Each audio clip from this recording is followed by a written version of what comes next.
प्रणाम। आप सभी के स्वागत बा हमार चैनल पर। आज आप सभी के एगो बेटा विवाह गीत सुनावतनी। आशा बा कि आप सबके गीत पसंद आए तो लाइक और कमेंट जरूर करम लोगिन। जब हो सुंदर बबुआ गर्भ में पड़ला, रहरी के दलन सोहाय। जब हो सुंदर बबुआ गर्भ में पड़ला, रहरी के दलन सोहाय। रहरी के दलन सोहाय, बड़ा रे तपस्या बाबू तोहरो के पोसनी। तब भइला ब्याहन जोग, बड़ा रे तपस्या बाबू तोहरो के पोसनी। तब भइला ब्याहन जोग, बड़ा रे कठिन तप तोहरो के पोसनी। तब भइला ब्याहन जोग, तू त चलला बबुआ गौरी बियाहन। आमा मांगस दूध ले, तू त चलला बबुआ गौरी बियाहे।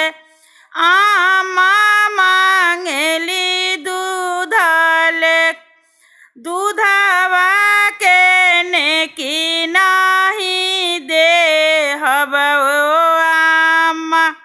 हम देव पोसला के लेख, दूधवा के लिख नाही देहब हो आमा। हम देव पोसला के लेख, हम हो आमा हो पापा के सेवकवा।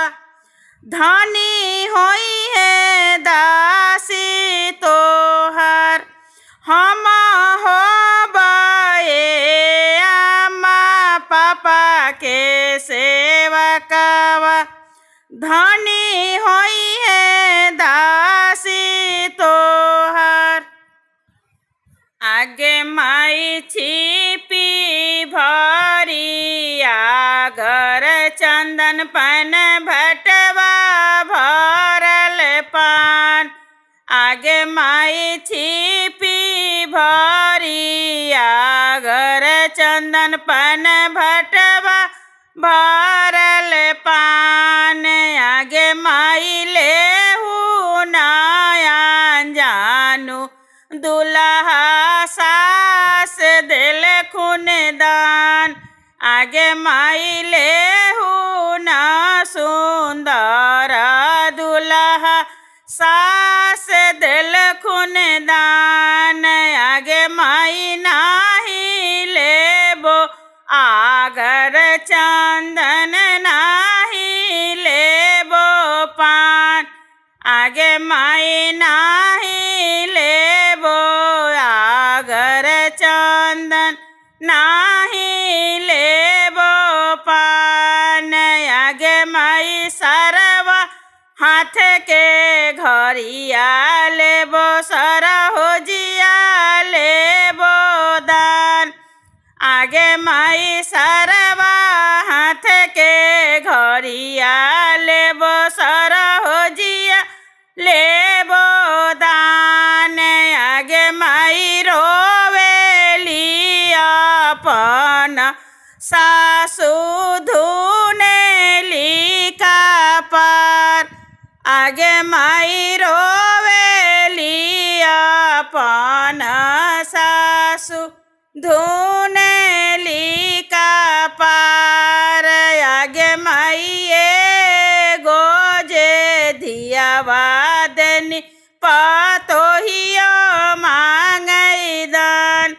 आगे माइये गोजे धियावा देनी पतोहियो मांगई दान सुसुकी से रोवाले सुंदर दुल्हा जीजा हमरो नायले आहे सुसुकी से रोवाले सुंदर दुल्हा जीजा हमरो ना आइले आहे के मोरा जोरा पहिराई है तब्या ना जाए बे आहे के मोरा मौरी पहिराई है तब्या ना जाए बे